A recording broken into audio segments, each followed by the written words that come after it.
Mari kita sama-sama merenungkan satu bagian daripada firman Tuhan. Saya mengajak kita sekalian untuk boleh membuka bagian dari Injil Markus. Injil Markus pasal yang ke-8, ayat yang ke-22 sampai dengan ayat yang ke-33. Ya.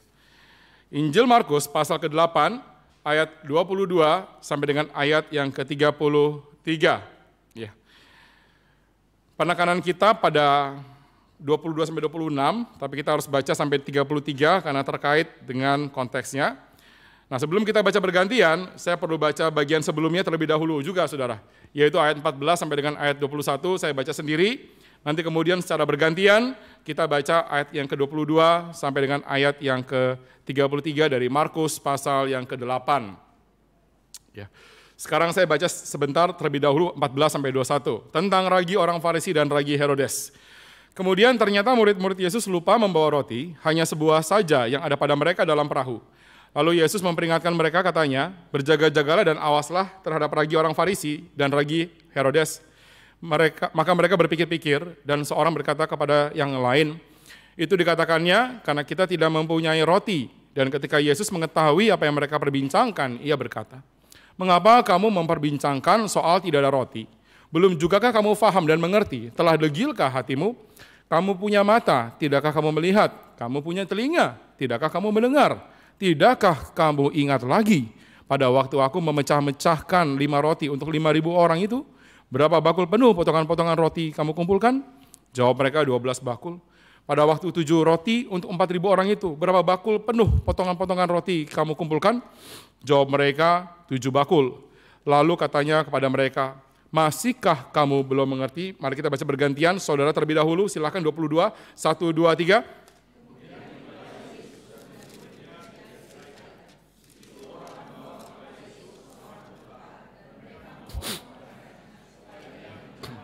Yesus memegang tangan orang buta itu dan membawa dia keluar kampung. Lalu ia meludahi mata orang itu dan meletakkan tangannya atasnya dan bertanya, sudahkah kau lihat sesuatu?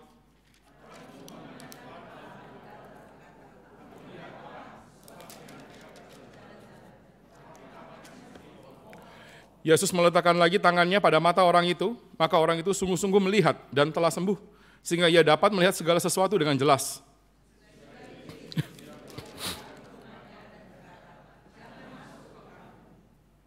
Kemudian Yesus beserta murid-muridnya berangkat ke kampung-kampung sekitar Kaisarea Filipi. Di tengah jalan ia bertanya kepada murid-muridnya, katanya, kata orang, siapakah aku ini?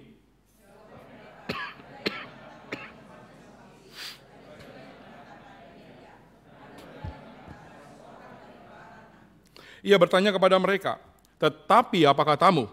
Siapakah aku ini? Maka jawab Petrus, engkau adalah Mesias.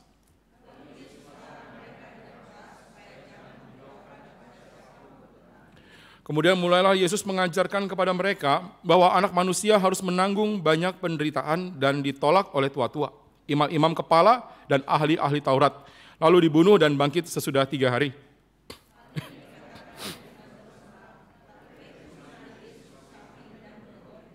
Mari sama-sama kita baca ayat ke-33, 1, 2, 3.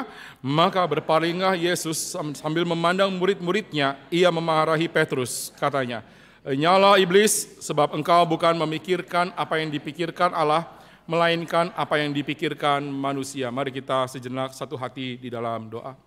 Bapa di surga, di hari Sabat ini kami ingin merenungkan firman-Mu. Engkau tahu kami tidak mungkin dapat memperkatakan firman-Mu dengan benar dan dengan baik, juga mendengarkannya, kecuali kalau Roh Kudus menolong kami, menopang kami, dan khususnya menyembunyikan kami di belakang kayu salib Kristus.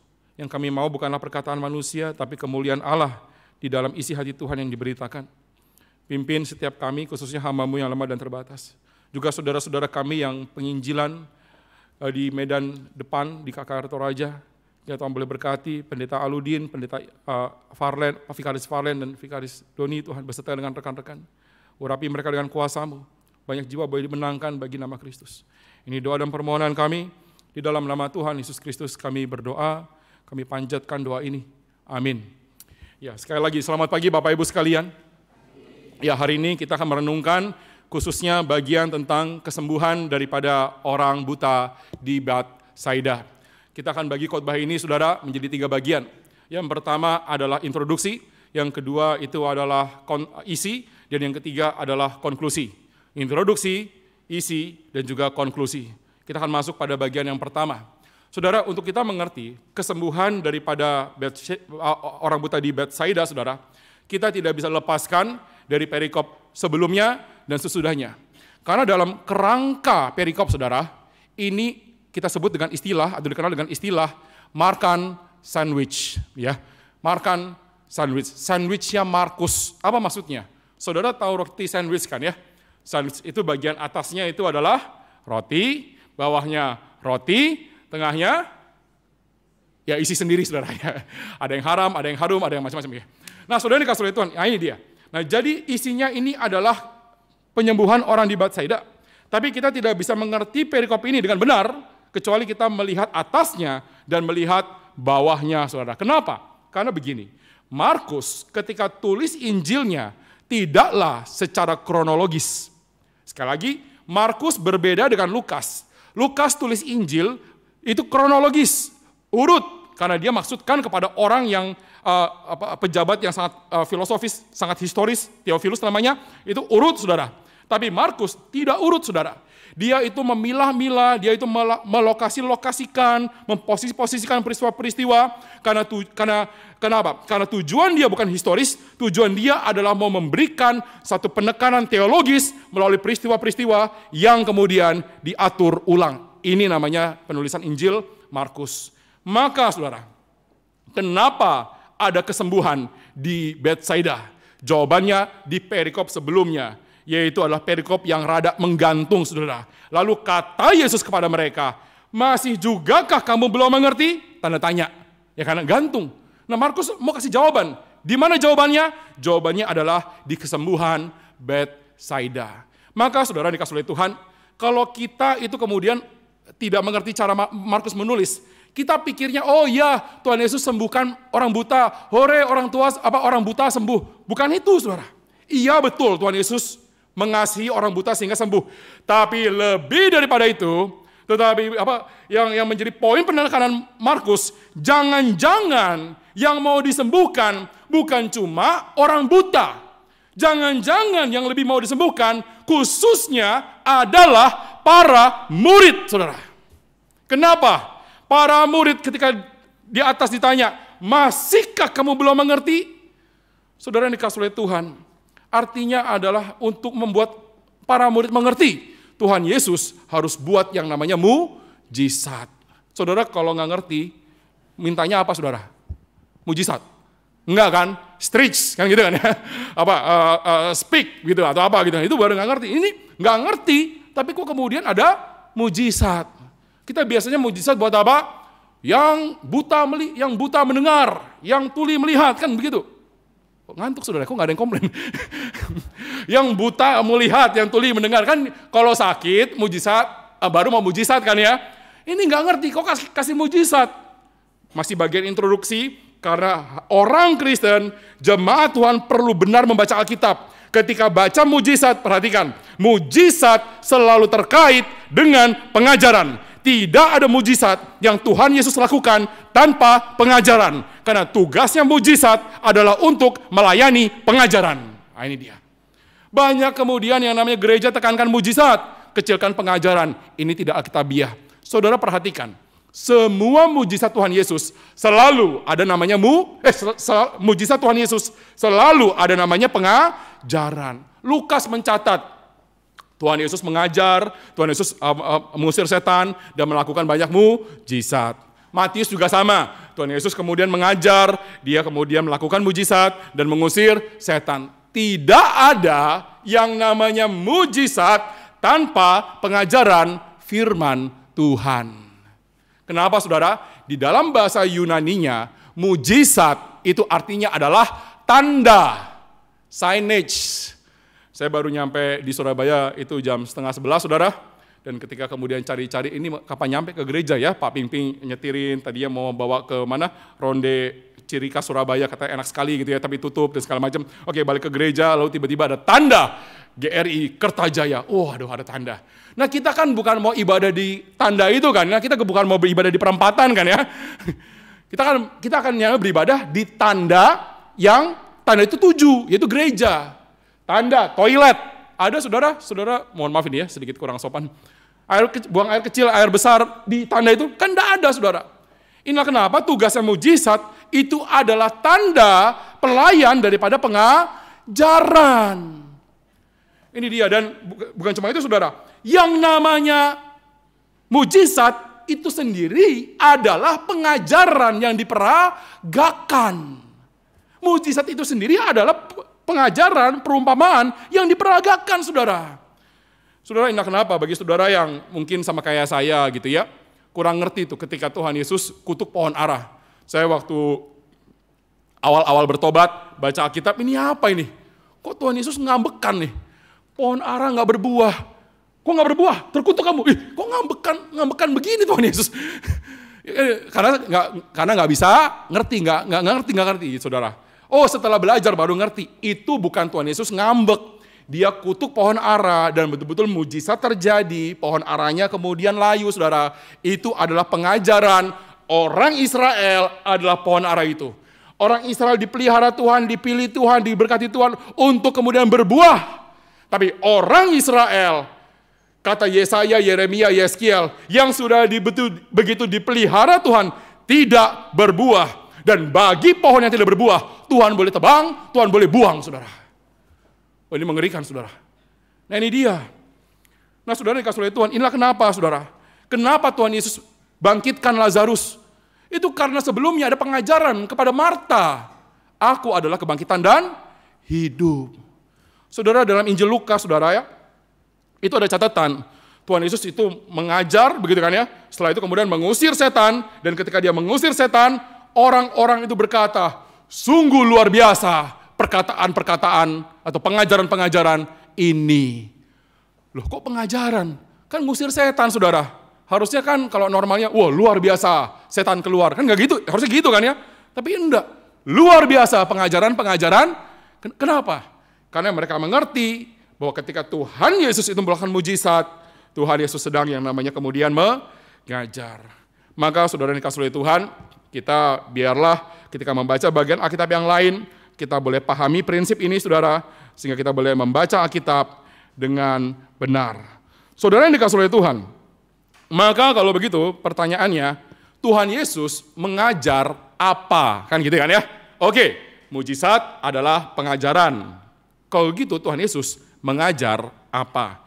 Jawabannya saudara, kita dapati di roti yang bawah, di perikop yang bawah.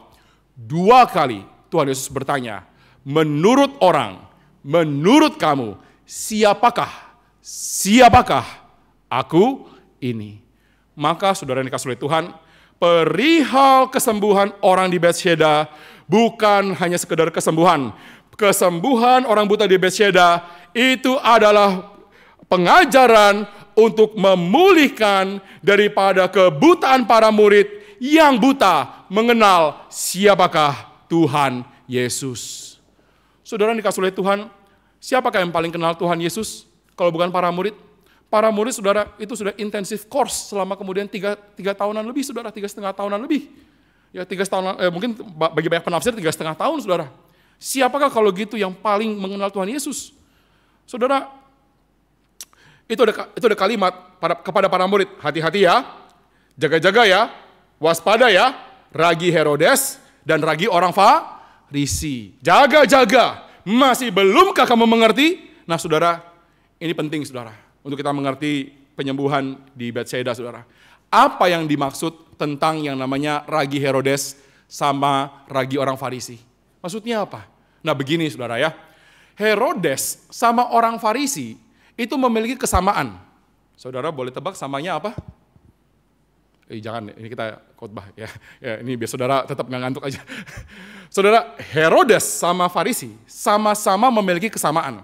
Samanya adalah mereka berdua adalah orang yang sangat sensitif akan yang namanya title Mesias. Tuhan Yesus kan bertanya tuh, siapakah aku ini? Menurutmu siapakah aku? Petrus menjawab, engkau adalah Mesias. Waspada ragi orang Herodes, ragi orang Farisi. Kenapa? Karena dua orang ini adalah sama-sama sensitif dengan konsep Mesias. Saudara perhatikan, Herodes yang sebelumnya ini, saudara, ini Herodes yang anaknya, itu ketika dengar ada juru selamat, ada raja yang lahir di Yehuda, langsung kemudian dia mau bunuh semua anak-anak di Yehuda. Makanya Tuhan Yesus itu dilarikan ke Mesir. Yang namanya Herodes memang harus waspada terhadap yang namanya Mesias. Kenapa? Karena kedudukannya Herodes yang adalah raja daerah Yahudi harusnya diduduki oleh Mesias. Maka kalau ada Mesias yang sejati, Herodes bukan raja sesungguhnya karena dia adalah darah campuran. Yang harusnya jadi raja daerah Yahudi adalah keturunan asli Yahudi. Mesias harus dari Yehuda, dan Herodes bukan orang Yehuda. Herodes adalah campuran Edom dan Israel. Maka ketika ada Mesias, harusnya saudara, dia itu marah seperti bapaknya kemarin. Harusnya kemudian dia kejar, harusnya dia mau bunuh. Tetapi kalau kita perhatikan, Herodes ketika Tuhan Yesus melayani, dia tidak bunuh atau dia tidak kejar daripada yang namanya Tuhan Yesus. Kenapa? Awal-awal, ada Mesias. Coba lihat, kayak gimana? Benerkah dia Mesias? Cuma ngajar, nggak pegang pedang Yesus itu, nggak pegang tombak. Ya sudah, aman. Nah, gitu kan ya. Herodes yang anti Mesias, malah kemudian tidak sentuh-sentuh Tuhan Yesus. Sedangkan orang Farisi, orang Farisi mah sensitif. Tapi kenapa? Kebalikan sama Herodes, justru menantikan yang namanya Mesias. Kapan ya Mesias turun? Kapan ya Mesias datang? Makanya mereka itu kemudian taat Taurat dan segala macam. Di dalam konsep mereka, Mesias itu adalah memurnikan moral, memurnikan ritual, saudara. Ini dia. Maka ketika ada Yesus yang diduga Mesias, Mesias ya, yuk kita dukung. Loh. Yesusnya kok malah deket-deket orang berdosa? Gimana nih? Justru kita harus habisi itu pelacur, pemungut cukai sama orang berdosa. Kok dia PHP sih? Malah kemudian tuh malah bergaul, malah akrab sama kemudian Zakeus, sama pelacur. Apa-apaan kayak gini, bunuh dia. Wah saudara, inilah kenapa. Apa itu ragi Herodes, ragi orang Farisi? Yaitu adalah dua-dua salah mengenal Yesus sebagai Mesias yang dia bawa. Para murid itu kemudian diwaspada. Jaga-jaga, waspada, jangan kena ragi orang Herodes. Apa artinya? Artinya jangan salah kenal siapakah saya. Dan ternyata betul, para murid yang diwakilkan oleh Petrus salah kenal Tuhan Yesus. Mereka buta, sampai kemudian Tuhan Yesus berkata, enyahlah iblis. Ya kan ya? Saudara, pertanyaannya hari ini, apakah saudara dan saya yang mengatakan Tuhan Yesus adalah Mesias, itu juga betul mengerti sebagaimana apa yang Tuhan mau kita mengerti akan kemesiasan Dia. Kita sebagai hari ini orang Kristen, kita mungkin tolak ya teologi kemakmuran, kita tolak tuh yang namanya teologi kesuksesan dan lain sebagainya. Tapi hati-hati, Mesias dalam konsep saudara dan saya itu gimana? Jangan-jangan meskipun kita itu anti karismat, tolak teologi karismatik, kita kemudian tidak tolak teologi kemakmuran, tapi Mesias dalam gambaran kita adalah apa? Sama. Yesus peduli, Yesus mengerti. Nah, Tuhan Yesus yang menerima saya, yang sayang saya, Dia adalah sahabat sejati, menghibur saya, menguatkan saya. Betul? Betul. Tapi kalau cuma ini, tidak betul, saudara. Apalagi dalam konsep daripada Injil Markus. Tuhan Yesus itu dikatakan, saudara, dikatakan, Dia tanya kepada para murid, menurut orang, siapakah aku ini? Lalu orang murid-murid jawab, ada yang mengatakan engkau Yohanes Pembaptis. Ada yang mengatakan engkau ini adalah Elia. Ada yang mengatakan Nah, saya mau tanya, Tuhan Yesus kritik nggak pandangan orang terkait dengan Dia, terkait dengan 3 hal ini? Kritik nggak? Enggak. Karena emang orang ketika lihat Tuhan Yesus, Dia mirip Yohanes Pembaptis, Dia mirip Elia, Dia mirip para nabi. Saya mau tanya saudara, Yohanes Pembaptis, Elia sama para nabi, ada miripnya loh saudara. Miripnya di mana? Mereka bertiga sama-sama saudara, galaknya, kalau kata orang Surabaya, saya mengutip istilah orang Surabaya ya, galak pol. Wah, saudara. Saudara, Elia saudara, bertobat Israel. Wah langsung, ayo sini Nabi Baal, kita adu di Gunung Karmel. Setelah Nabi Baalnya terbukti salah, penggal semua. Waduh, Yohanes Pembaptis, KKR di padang gurun, bertobatlah Herodes, berdosa kamu. Sampai dia akhirnya dipenggal kan, Yohanes Pembaptis kan. Nabi-nabi juga sama. Nah saudara dikasih oleh Tuhan, Mesias yang dihadirkan oleh Tuhan Yesus kepada para murid, itu beda kemudian dengan apa yang para murid bayangkan. Jangan-jangan juga beda dengan kita. Hari ini apa yang kemudian saudara pikirkan tentang Tuhan Yesus? Apakah hanya sekedar Tuhan yang kemudian memeluk, mengasihi? Ya itu betul, tapi juga betul Tuhan Yesus yang menghajar. Tuhan Yesus bahkan yang mencambuk. Tuhan Yesus bahkan yang membentak, saudara. Saudara, ini bedanya Markus dengan Lukas, saudara. Markus digambarkan, itu para murid seringkali dibentak sama Tuhan Yesus. Kalau Lukas, saudara, itu pakai istilah lebih halus, menegur. Contohnya begini, ketika para murid menghalangi anak-anak datang kepada Tuhan Yesus ke pasar. Saudara ingat kisah ini kan ya? Anak-anak mau ketemu Tuhan Yesus di pasar, lalu para murid halangi. Nah, Injil Lukas mencatat Tuhan Yesus menegur. Jangan halangi anak-anak itu datang kepadaku. Kalau pakai istilah saya bahasakan ini, jangan gitu dong ya. Biarkan anak-anak itu datang kepadaku. Ada teguran. Tapi kalau Markus, saudara, bukan teguran. Markus mencatat Tuhan Yesus membentak. Apalagi lebih parahnya itu bukan membentak masih halus, menghardik. Nah, hardikan kepada badai, hardikan kepada setan, sekarang hardikan kepada setan dipakai kepada murid. Jadi saya bahasakan ya, hei, biar bangun juga sekalian. Minggir, jangan itu kemudian halang-halangi. Kayak gitu saudara. Hari ini saudara siap nggak terima Tuhan Yesus yang kayak Elia, yang kayak Yohanes Pembaptis, yang kayak begini? Saudara yang dikasih oleh Tuhan, inilah kemudian waspada terhadap ragi orang Herodes, ragi orang Farisi. Karena apa? Masihkah belum kamu juga mengerti? Maka kemudian Tuhan Yesus buat mujizat. Dia mau mengajar. Nah sekarang kita masuk kepada bagian isi. Tadi baru introduksi saudara. Sekarang bagian isi. Mari kita lihat perikop ini saudara. Pasal 8 ayat 22 sampai dengan ayat yang 26. Kita tetap dibuka. Saudara, kemudian tibalah Yesus di Betsaida. Ada orang-orang bawa temannya saudara, orang buta, memohon kepada Tuhan Yesus supaya ia menjamah saudara ya. Lalu Tuhan Yesus memegang tangan orang buta itu, membawa dia ke kampung, lalu meludahi mata orang itu. Saudara, ini rada aneh saudara. Kenapa Tuhan Yesus harus pakai yang namanya meludah, terus langsung sembuh nggak? Ini mohon maaf ya, saya peragakan aja. Cuy, atau dia sembuh nggak? Wah Tuhan Yesus kalah dong sama dukun di Gunung Kawi, dekat sini katanya.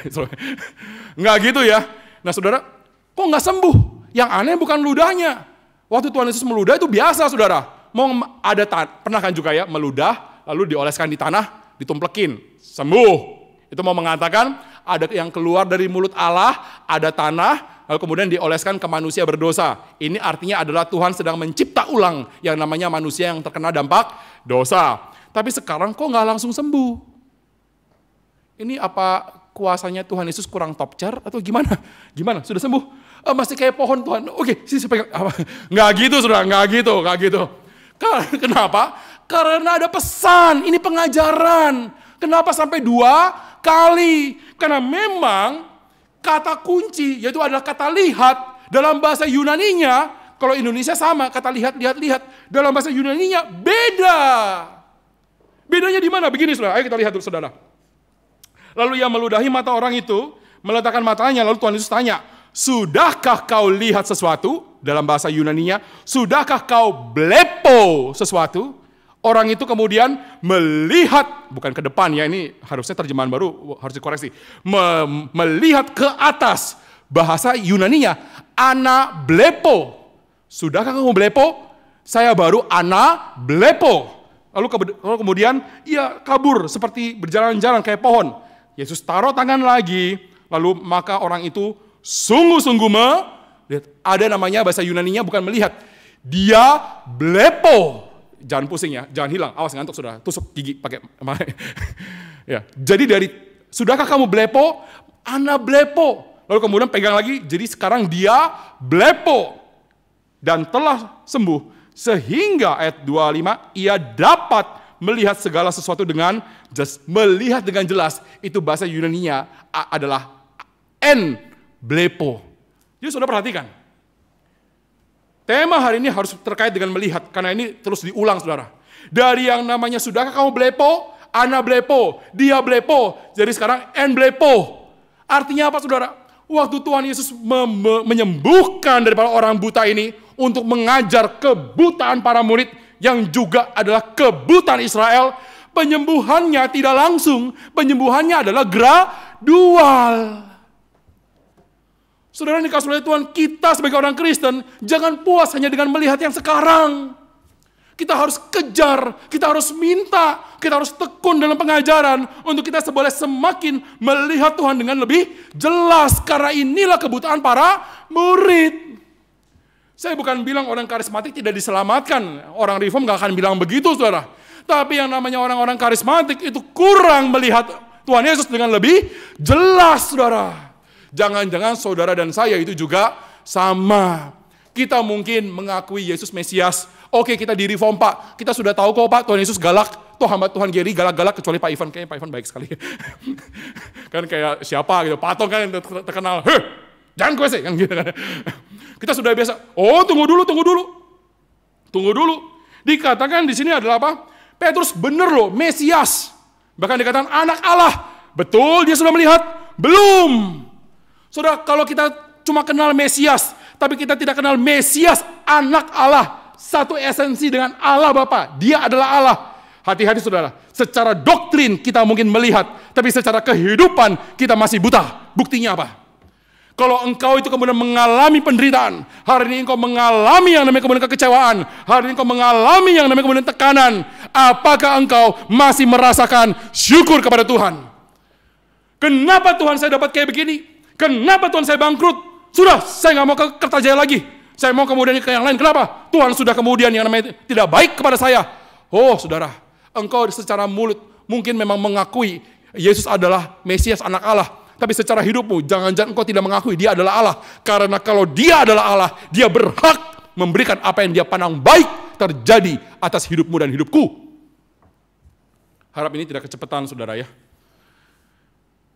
Ini saudara. Saudara, kita seringkali mau terima apa yang baik. Sama kita ke gereja juga mau terimanya apa yang baik. Ketika gereja sudah ada apa tidak baik, kita kemudian langsung gampang tinggalkan. Kita cari gereja yang lebih baik. Ketika kita pikir kita ada di gereja yang lebih baik, ternyata juga kurang baik. Akhirnya kita masuk ke gereja sinode GKKKK, saudara. Gereja keliling lagi, saudara. Nah ini dia. Saudara dikasih oleh Tuhan, Ayub mengatakan kepada istri yang komplain, sudahlah Pak, kita sudah hancur begini saja. Kamu ibadah, kamu ke gereja, kamu pelayanan, tidak guna. Tinggalkan saja Allahmu. Ini saya bahasakan ulang, saudara, dicatat. Ayub sih nggak ngomong, istrinya nggak gitu, ini saya bahasakan dengan sekarang gitu ya. Lalu apa kata Ayub? Apakah kita hanya mau menerima yang baik, tapi tidak mau menerima yang buruk? Saudara, kalau dia Allahmu, maka kau akan tetap dengan tangan terbuka mensyukuri apa yang terjadi dalam hidupmu. Karena apa yang dalam hidupmu tidak lepas daripada kedaulatannya dan pemberiannya. Saudara, saya kadang-kadang kesel gitu ya, kalau ada orang tolak predestinasi, saudara. Saudara tahu predestinasi? Sudahlah, vikarisnya Farlen kok, dan kemudian presiden-nya ini, Pak Ivan. Saya suka sebel, saudara, sama orang tolak predestinasi. Allah apa nih? Allah pilih kasih, sudah tentukan yang selamat. Lalu kemudian tentukan yang tidak selamat. Double predestinasi ala John Calvin. Apa itu kayak gitu? Allah sangat jahat, kan Allah maha pengasih. Masalah pertama, berulang kali dalam Alkitab Allah predestinasi. Khususnya dalam kitab Roma pasal 9. Allah sengaja menciptakan bejana untuk dihancurkan, menunjukkan murkanya, dan ciptakan bejana untuk menunjukkan kemuliaannya. Mau apa kamu? Tafsir gimana? Segese. You gak bisa bantah, ada predestinasi. Tapi yang kedua saudara, kalaupun Allah memang tentukan ada orang tidak selamat, you mau apa? Dia Allah, lu ciptaan lu mau apa? Lu aja jadi Allah sono. Saudara tahu? Manusia tidak suka yang namanya keputusan Allah. Karena manusia mau jadi Allah. Secara doktrin kita tahu Mesias anak Allah. Tapi bagi Tuhan Yesus pun, Petrus, itu pun engkau masih buta. Saudara, inilah kenapa saudara. Ya, saudara dan saya itu perlu betul-betul terus minta Tuhan, saya tidak mau terus buta Tuhan, saya mau terus lebih kenal. Saya stagnan dan tidak boleh saya stagnan, saya mau terus melihat Tuhan. Kalau hari ini ada kemudian engkau dibawa kepada badai, hari ini engkau dibawa kepada lembah kekelaman, itu artinya Tuhan menyayangi engkau karena Dia mau membawa engkau kepada penglihatan, pengenalannya kepadanya lebih lanjut. Daud sadar ini. Maka dalam puisinya Mazmur 23, dia tidak menyanyi Tuhan membawaku ke padang rumput yang hijau selesai. Enggak, mainkan juga ke lembah kekelaman. Saudara, saya mau tanya saudara ya, respon para murid ketika badai ditenangkan gimana saudara? Saudara ingat kisah ini? Tuhan Yesus lagi tidur di kapal, lalu ada badai, begitu kan ya? Lalu kemudian, guru, badai. Para pekhotbah biasanya mau menganalogikan ini badai kehidupan, begitu kan ya? Lalu konklusinya adalah apa? Hidup tenang karena ada Tuhan Yesus. Salah tafsir saudara. Nah, badai. Lalu ketika Tuhan Yesus bangun, gurunya bangun, lalu dia berdiri, terus dia membentak badai kan ya? Diam, gitu kan ya? Lalu tenang. Respon para murid apa saudara? Apakah kayak kita tadi? Haleluya, salaman gitu? Enggak kan ya? Respon para murid apa? Shalom, tenang. Enggak gitu kan ya? Alkitab mencatat respon para murid lebih takut lagi saudara. Tadinya takut, ketika badai tenang malah makin takut. Kenapa? Para murid dibawa kepada pengenalan akan Tuhan yang lebih dalam. Saudara yang dikasihi oleh Tuhan, bagi saudara yang kecewa kepada Tuhan hari ini, maka berita firman bagimu bukanlah kemudian kelemah lembutan, pelukan, kenyamanan, melainkan bertobatlah. Karena Tuhan mau untuk engkau lebih melihat. Tapi Pak, dari mana kekuatan Pak? Saya bisa melihat Tuhan yang kayak begini Pak. Saya begitu sulit Pak. Bapak nggak di tempat saya lah. Bapak nggak ngalamin apa yang saya alamin. Bapak pendeta reform bisa khotbah keras-keras. Tapi Bapak nggak ngalamin penipuan yang dilakukan teman saya kepada saya. Bapak ngalamin apa yang dilakukan istri saya, suami saya, anak saya kepada saya. Memang kami para hamba Tuhan tidak tentu di posisi saudara. Tapi kalau kami hamba Tuhan yang egois, kami bisa mengatakan, Anda juga tidak di posisi kami para hamba Tuhan. Tapi jawabannya bukan itu saudara. Kami para hamba Tuhan, para pelayan, para pengurus, para diakan majelis penatua, memang tidak di posisi saudara. Tapi Tuhan Yesus ada di posisi saudara, bahkan lebih lagi. Kenapa saudara? Karena begini saudara. Saudara tahu, begitu mengerikannya dosa, sehingga Tuhan Yesus itu kemudian harus gradual. Karena kalau langsung saudara, kita nanti mati saudara. Betul. Kita komplain Tuhan Yesus, kalau Tuhan Yesus kemudian dia tidak ada kasih, langsung dikasih pengenalannya, langsung saudara, mati kita. Banyak orang pengen langsung kenal Tuhan Yesus kayak Paulus, langsung lihat Tuhan Yesus gitu kan ya. Dia hampir gila loh saudara, dia bengong tuh, banyak tuh. Sampai diturunin keranjang dan segala macam, pakai keranjang harus dilarikan ya. Saudara ini dikasih oleh Tuhan. Tuhan karena mengasihi kita, ya, Dia mau sembuhkan kita secara gradual. Karena mengerikannya dosa itu apa? Bahkan yang namanya dosa itu membuat kita tidak sadar bahwa kita dosa. Yang namanya dosa mengerikan bukan karena hukumannya. Ya, hukumannya mengerikan. Tapi yang lebih mengerikan daripada dosa adalah dosa membuat kita yang buta tidak sadar kita buta. Makanya kemudian Tuhan pakai komunitas. Di sini dikatakan orang itu membawa orang buta ini kepada Tuhan Yesus. Saudara perlu dalam komunitas yang remaja, yang pemuda, untuk engkau semakin melihat apa yang sebelumnya engkau kira engkau lihat, padahal engkau belum lihat. Engkau perlu komunitas dalam melihat dan mengenal Tuhan Yesus. Saudara yang dikasihi oleh Tuhan, secara gradual, saudara, tidak bisa tidak. Tuhan saja itu kemudian tidak paksa kita langsung sempurna, langsung lihat, tidak saudara. Tapi perhatikan saya dan saudara, seringkali kita lebih jahat daripada Tuhan.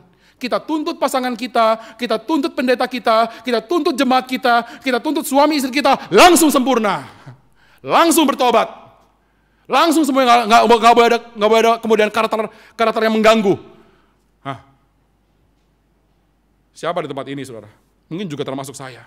Kita maunya kemudian apa? Orang di dekat kita langsung sempurna, tidak buat dosa. Lalu kita selesaikan dengan marah yang membabi buta. Hati-hati, jangan-jangan saudara dan saya lebih kejam daripada Tuhan. Tuhan tidak kejam, tapi kita seringkali lebih kejam daripada Tuhan. Tuhan aja kesembuhannya adalah dual. Dia tegas, dia bukan kejam, dia tegas.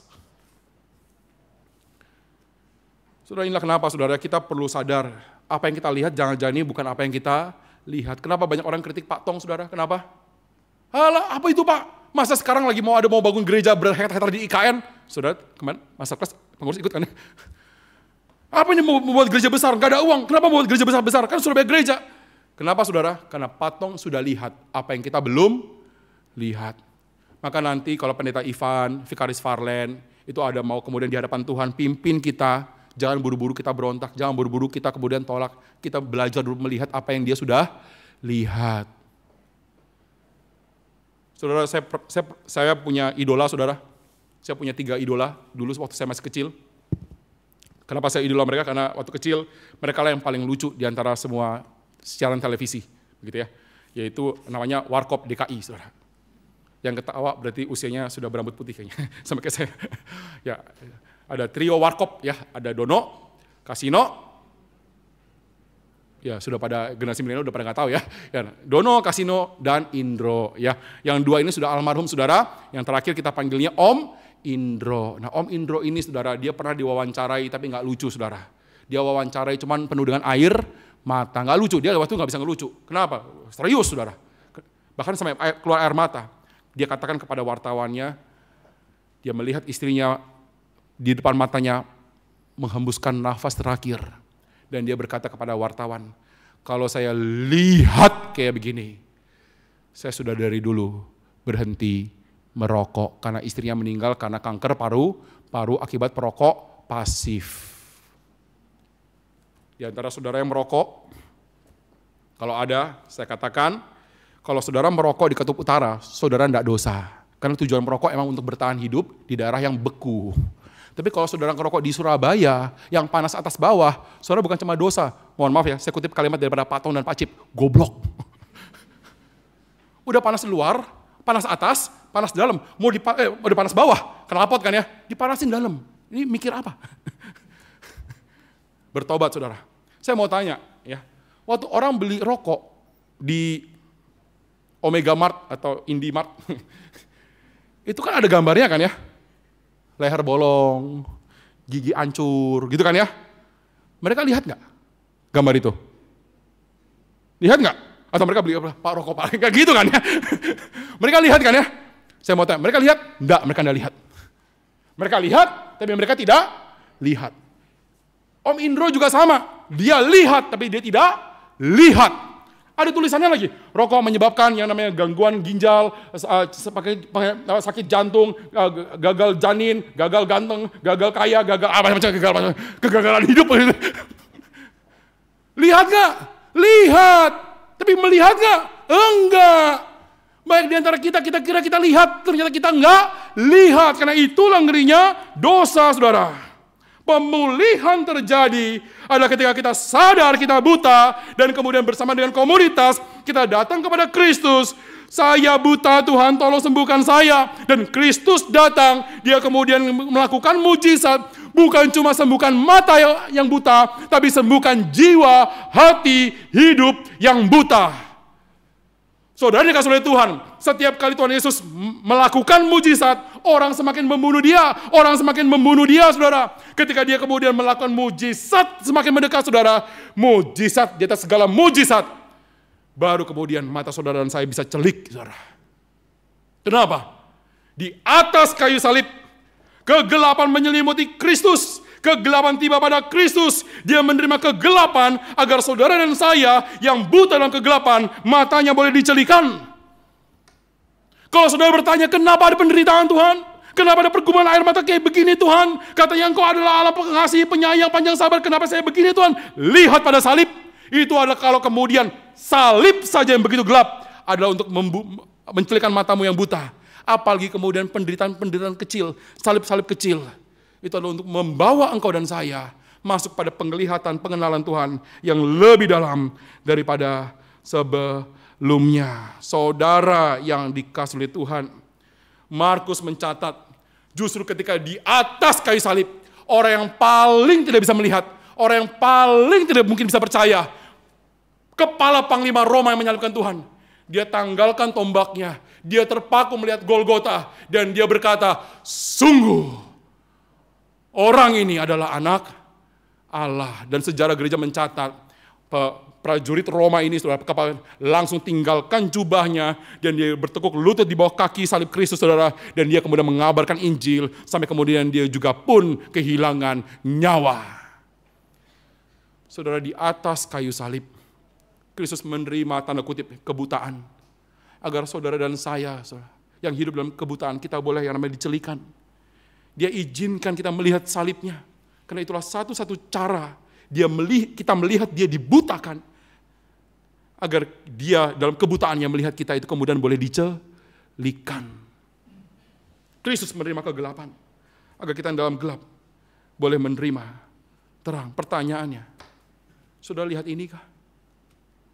Saudara, saya tutup, saya akhiri khotbah pada pagi siang hari ini dengan satu kisah yang diambil dari kisah nyata. Suatu hari ada seorang anak pemuda berontak kepada Tuhan. Dia berontak kenapa? Dia begitu marah karena mamanya cepat dipanggil oleh Tuhan karena sakit penyakit. Dia kemudian berantem sama bapaknya. Bapak, gara-gara papa sih mama meninggal. Apa Tuhan, ngomong kosong Tuhan. Kalau emang Tuhan ada, kenapa dia izinkan mama meninggal? Dia akhirnya hidup dalam berantakan. Dia pakai minuman keras, dia pakai narkoba, dia hancurkan dirinya sebagai bentuk pemberontakan. Bapaknya terus bilang, nak maafin papa gak bisa jaga mama. Padahal juga bukan salah papa ya, nak jangan begini, kamu pulang cepat, jangan jauhi pergaulan teman-temanmu itu, jangan berhentikah kamu narkotika, berhenti kamu ngerokok, berhenti kamu minuman keras, nanti kamu akhirnya hancur sendiri. Diam! Saya gak mau dengar kata papa.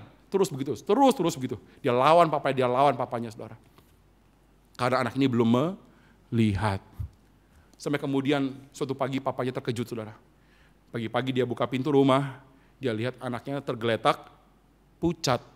Dia kira mati, tapi masih hampir mati, belum mati. Pucat di depan pintu rumah. Papanya sudah tua, dia kemudian gopo-gopo, dia telepon, tolong saya, ini gimana bawa anak saya ke rumah sakit. Dan akhirnya anaknya dibawa ke rumah sakit, dokter cek anaknya saudara, dan ketika dokter cek anaknya, dia kasih tahu kepada bapaknya, bapak siap, dengarkan anak ini sebentar dan hitungan bulan akan meninggal. Kenapa Pak? Ginjalnya sudah tidak ada harapan. Lalu gimana dok? Mesti ginjal baru. Gimana caranya? Donor. Boleh gimana? Dibayar. Sudah tahu sendiri, nggak ada rumah sakit yang murah saudara. Ada rumah sakit Kristen. Kapan? Nanti. Mungkin Pak Tung akan mendirikan rumah sakit. Oh sudah, klinik Samaritan. Sudah. Ada klinik Samaritan. Dia nggak klinik Samaritan waktu itu nggak ada. Oke. Lalu kemudian berapa biayanya dok? Saudara tahu sendiri, disebutkan sejumlah, itu seharga mobil mewah, bapaknya langsung kemudian saudara dengan usia rentanya, dia cari kerja tambahan, dia banting tulang, dia peras keringat, saudara, dia kerja, jarak hari semakin sempit saudara, waktu semakin yang sempit, dia terus kerja, sampai kemudian sakit-sakitan, terus kerja, saya harus selamatkan anak saya, sampai kemudian dia kumpulkan uang tidak cukup, hari sudah kemudian mendekat, dia akhirnya putus asa, dia bawa uang yang dia punya, dok, saya cuma punya segini dok, gimana dok, bisakah kemudian selamatkan anak saya? Pak, ini yang jual ginjal bukan saya Pak, saya nggak bisa apa-apa Pak. Akhirnya gimana saudara? Ya sudah, nggak bisa ada donor, nggak ada uang. Akhirnya dengan putus asa, bapaknya mengatakan, adakah cara lain dok? Dokternya menatap mata si bapak ini dan dia mengatakan, betul bapak mau tahu Pak? Ada, tapi saya tidak sarankan. Caranya adalah yang masuk kamar operasi bukan cuma anak bapak. Yang masuk kamar operasi juga adalah bapak. Akhirnya betul. Si anak ini dengan tidak sadar pucat, masuk ruang operasi, bapaknya siap diambil ginjalnya juga masuk ruang operasi. Untuk anak ini bisa mendapatkan ginjal, bukan diambil dari manapun, tapi dari ginjal bapaknya. Operasi berlangsung, dan ketika pintu operasi dibuka, saudara, anak yang makin lama makin dari pucat, cerah, mulai memerah, dan dia mulai segar, mulai sadar. Saya selamat. Dia masih terbengung di ranjang rumah sakit. Dia mulai ambil posisi duduk, saudara. Dia mulai senang, dia ternyata tidak jadi mati. Dia lihat kiri kanan, dia mulai ada rasa senang, dia kira dia mati, ternyata tidak. Tapi kemudian ketika dia lihat kiri kanan, dan ketika dia lihat ke sebelah, saudara, dia lihat ranjang di sebelah, ada bapak tua yang kemudian pucat, saudara, mukanya kembali pucat. Di situ dia kemudian melihat apa yang sebelumnya dia tidak lihat.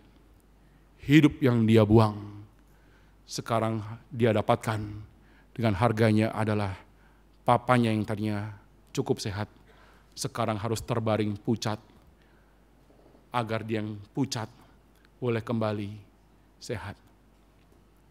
Lebih daripada kisah ini, saudara, Kristus, dia mengorbankan hidupnya. Dia bukan cuma dibutakan, tampaknya pun tidak seperti manusia lagi. Agar saudara dan saya yang hidup dalam pemberontakan, kita boleh semakin mengenal dan melihat Yesus Kristus bukan hanya Mesias. Dia bukan cuma anak Allah, tapi dia adalah Mesias anak Allah yang turun jadi hamba. Kyrios become doulos. Hamba yang menderita bagi saudara dan saya. Hari ini mungkin ada engkau, pemuda remaja, yang sembarangan ikut Tuhan. Hari ini ada engkau, pemuda remaja, yang kemarin malam baru dari pesta klub malam. Saya tidak tahu. Itu artinya engkau belum lihat. Pada pagi hari ini, pandanglah pada Golgota. Dan biarlah salib boleh mencelikan matamu. Ada satu orang yang mirip dengan engkau. Dia adalah orang yang kira dengan harta dan tahta jaya, padahal sebenarnya dia buta. Ketika badai merajalela di atas kapal dagangannya, dia bertemu dengan Kristus dan dari situ dia bertobat dan dia melihat, saya kira saya melihat, padahal saya buta. Dan di dalam air mata dia menulis satu lagu, Amazing Grace. How sweet it sounds that save a wretch, a sinful man like me. I once was lost, but now I'm found. Was blind, but now I see. Maukah engkau melihat bersama-sama keindahan dan kelimpahan salib Kristus? Mari kita sama-sama berdoa. Bapa di dalam surga, ampuni kami Tuhan. Kalau kami seringkali komplain, menggerutu, dan mengatakan hal yang tidak seharusnya kami katakan kepada Engkau dan kepada sesama kami. Bahwa kami melihat Engkau dengan lebih indah Tuhan. Celikan kami, biarlah pada siang hari Roh Kudus boleh bekerja. Mencelikan kami yang buta. Menerangi kami yang gelap. Sehingga hidup kami yang satu kali ini, yang kadang di padang belantara, kadang di padang rumput, kadang di lembah kekelaman, kadang di lembah terang, kami boleh berjalan bersama dengan Tuhan yang indah, yang olehnya kami yang buta telah dicelikan melalui pengorbanannya di atas kayu salib. Pada siang hari ini hamba-Mu berdoa bagi para remaja pemuda ataupun jemaat Tuhan yang menyia-nyiakan hidup selama ini, hidup dalam kebutaan, biarlah boleh datang kepadamu dan menerima Engkau sebagai Mesias, anak Allah, tapi juga hamba yang menderita bagi mereka. Ini seruan doa hamba-Mu untuk umat-Mu di tempat ini. Di dalam nama Tuhan Yesus Kristus, Tuhan yang telah mengalami kegelapan agar kami boleh melihat terang. Kami berdoa, kami bersyukur. Amin.